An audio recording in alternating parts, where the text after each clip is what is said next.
Bonjour à tous et bienvenue sur la chaîne Techno 01net. Le JTech, c'est toute l'actualité high-tech tous les week-ends sur la chaîne Techno 01net. Et au sommaire cette semaine, tout d'abord l'annonce de la nouvelle Xbox One de Microsoft, une console qui ne sera pas faite que pour les jeux vidéo. Et puis tendance de ce JTech, le boom des smartphones à moins de 200 €. Arcos et Wiko proposent des smartphones low cost. Pour terminer, recharger votre smartphone en moins de 30 secondes, ce sera peut-être possible un jour, c'est ce que promet en tout cas une jeune scientifique américaine. Le JTech, c'est le best-of des vidéos de la semaine sur la chaîne Techno 01net. Soyez les bienvenus.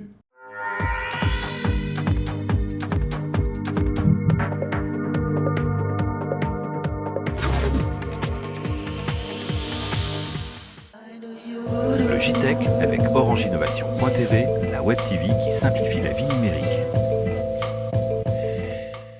Ça y est, on en sait plus sur la nouvelle console de Microsoft, la Xbox.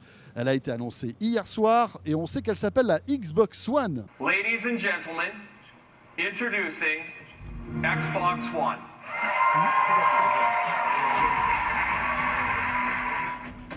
Ouais, on sait pas grand-chose, si ce n'est que c'est une console surgonflée. On vous la fait découvrir en détail tout de suite. Bon alors en détail, Jérôme, avec les détails qu'on a, parce qu'on n'en a pas eu beaucoup c'est ce vrai soir. qu'on ne sait pas tout. Une conférence qui avait lieu donc aux États-Unis à Seattle et qu'on a pu suivre ici à Paris. Alors, regardez là, elle est très jolie. Ah oui, plutôt élégante. Ouais, voilà, sympa. de forme plutôt carrée. Et puis regardez, surtout le nouveau Kinect, qui a un nouveau look. Il a pris un petit peu d'embonpoint. J'ai l'impression qu'il est un petit peu Kinect. plus épais. En tout cas, indispensable ce Kinect. Oui. Nouvelle manette aussi.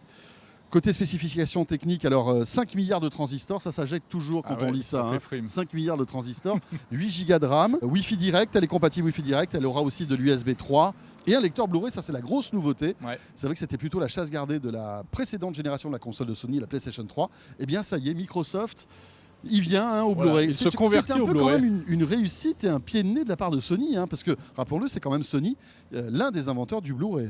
En tout cas, très spectaculaire ces démonstrations qui ont été faites de reconnaissance vocale et de commandes gestuelles. Xbox, game. Go to TV. Go to music. Watch TV. Yes, that fast. Oui, la reconnaissance vocale qui marche merveilleusement bien, qui Réactivité. reconnaît votre voix aussi, c'est ça Ouais. qui est impressionnant.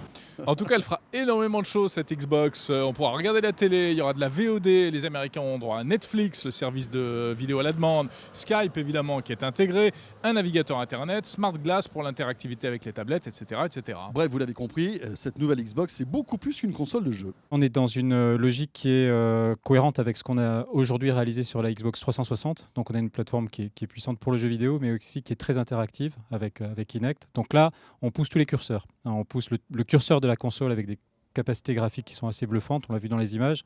On pousse le curseur de l'interactivité avec la nouvelle Kinect. On pousse le curseur des expériences cloud, puisqu'on a dit qu'on avait 300 000 serveurs. C'est la totalité de la puissance informatique qu'on avait en 1999 qui est disponible pour les joueurs sous Xbox One. C'est intéressant de noter qu'on a expliqué qu'il y avait plusieurs systèmes d'exploitation, notamment donc un système qui est dédié aux jeux vidéo, qui va exploiter vraiment la capacité graphique très très forte de la console, et un système qui est plutôt basé sur l'interactivité, sur un système d'exploitation peut-être un peu plus classique de la famille Windows 8, et enfin un système qui fait le lien entre les deux, et qui fait, comme on a vu dans la démonstration, qu'on peut passer d'un jeu à une application télé de façon instantanée sans avoir aucun délai. Voilà pour cette Xbox One. Alors on voit aussi que Microsoft a bien préparé ses partenariats avec les éditeurs de jeux vidéo.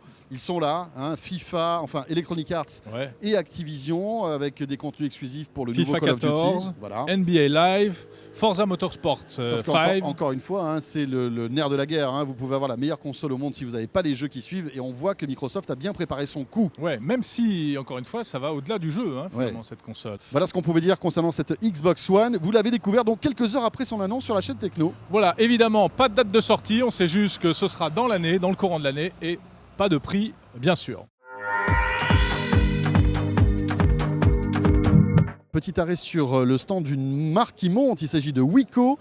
On les découvre aujourd'hui. Oui, vous avez pu découvrir sur la chaîne Techno le ThinkPix, ce téléphone hyper musclé, pas cher. Ouais, qu'on vous avait présenté en test d'ailleurs. Eh bien, voici les toutes dernières nouveautés de Wiko. La recette est simple, des smartphones de qualité avec des tarifs jamais vus, hein, c'est du low cost. C'est une marque qui est installée à Marseille, Wico, qui est une marque française, mais qui attention, très très très chinoise. Voilà, mais qui a des investisseurs chinois. 3 grosses nouveautés annoncées ici à Monaco et vous allez voir, ça dépote.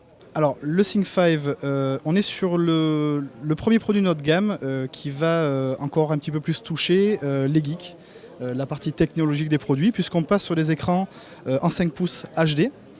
On est sur notre premier produit en quad-core cadencé en 1 Go 2. Donc il est encore mieux, encore meilleur que le ThinkPix qu'on connaît. Tout à fait, avec un processeur plus puissant. Et donc ce Sync 5, à quel prix? On sera autour des 200 €. Alors derrière vous, les 2 autres nouveautés annoncées ici à Monaco.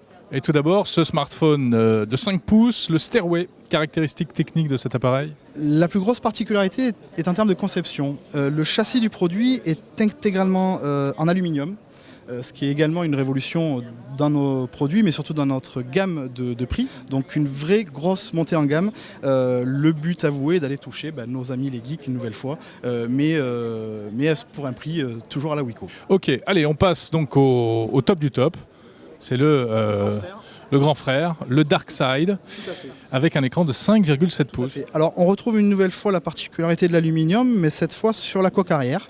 La taille de l'écran est assez particulière puisqu'on est sur du 5,7 pouces et on retrouve toujours les spécificités qui sont écran HD, quad-core en 1 Go 2, la ROM en 16 Go pour une RAM en 1 Go.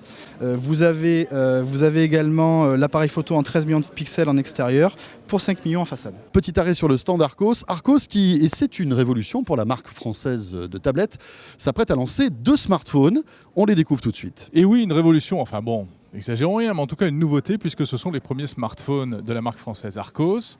Des smartphones sous Android évidemment. On jette un coup d'œil tout de suite, regardez, avec un design plutôt classieux, plutôt élégant. Alors vous avez le 50 Platinum et le 53 Platinum. 50 pour 5 pouces, 53 pour 53 pouces. 53 pouces, ça fait gros quand même pour un smartphone. C'est plutôt pour 5,3 pouces. Bien sûr. Et oui. Imaginez un smartphone de 53 pouces. Il faudra un semi-remorque pour pouvoir passer un coup de fil. Alors les deux ont quasiment les mêmes caractéristiques. Processeur quad-core.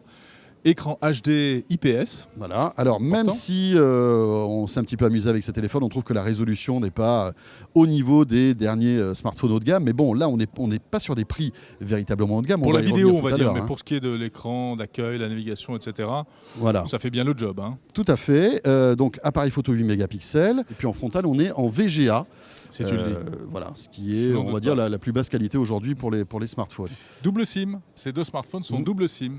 Amusant cette caractéristique qu'on commence à trouver sur pas mal d'appareils venant fabriqués en Chine, il faut le dire. On a vu ça notamment chez Wico aussi. Et d'ailleurs on joue un petit peu... Alcatel, hein, et même chez Alcatel aussi. D'ailleurs on joue un petit peu dans la même cour, hein, des smartphones hyper spéqués, il faut bien l'avouer, et à des prix, alors là, un petit peu en dessous quand même. Ouais, voilà. Mais c'est vrai que pour revenir au prix, le 50 Platinum est à moins de 200 € et le 5 pouces 3, lui, est à 249 €. Donc c'est vrai qu'on a nu, bien sûr. Voilà pour ces 2 téléphones. Ils sortent très bientôt en France, 199, 249 €, on l'a dit. Après, bon, voilà, il y a toujours cette incertitude chez Arcos. Est-ce qu'il y en aura en masse? Est-ce qu'ils vont être bien distribués, etc. Voilà, pas très heureux avec certaines tablettes, mais bon, on va dire que c'est un nouveau souffle d'Arcos désormais. Espérons-le. Qui souffle sur la high-tech française. On espère les avoir très vite en test pour un examen plus approfondi. Allez, on va vous faire rêver maintenant. Imaginez pouvoir recharger votre smartphone en moins de 30 secondes. On y est presque. En tout cas, en laboratoire, on arrive à recharger une batterie en quelques secondes. Et oui, c'est l'une des infos de la semaine qui ont fait le plus de buzz sur Internet. Cette jeune fille de 18 ans à peine, américaine, californienne, scientifique, malgré tout déjà une grosse tête.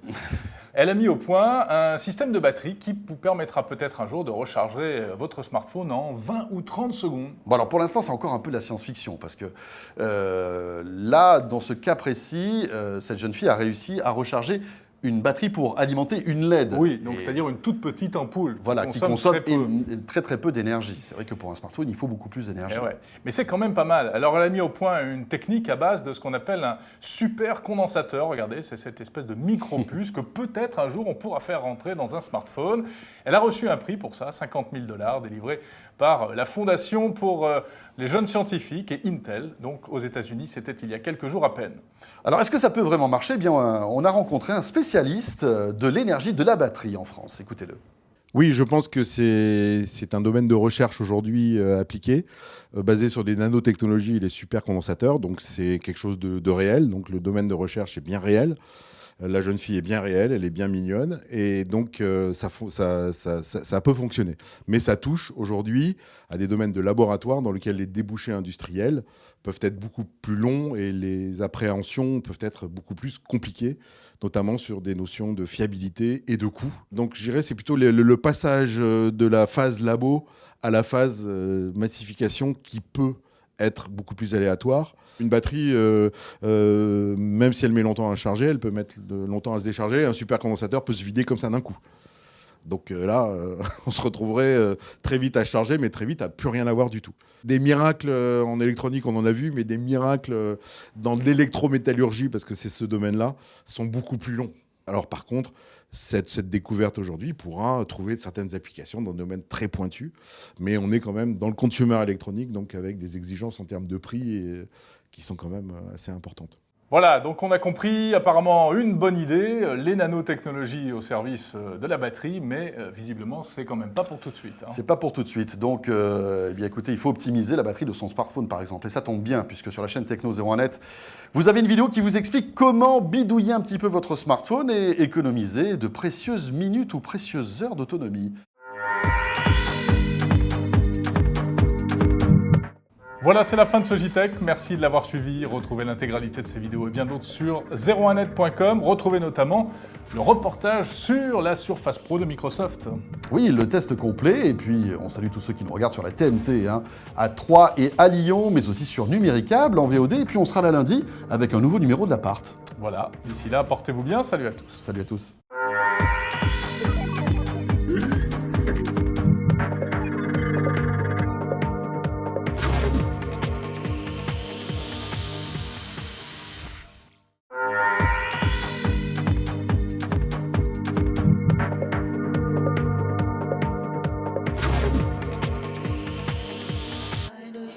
Le JTech avec Orange Innovation.tv, la web TV qui simplifie la vie numérique.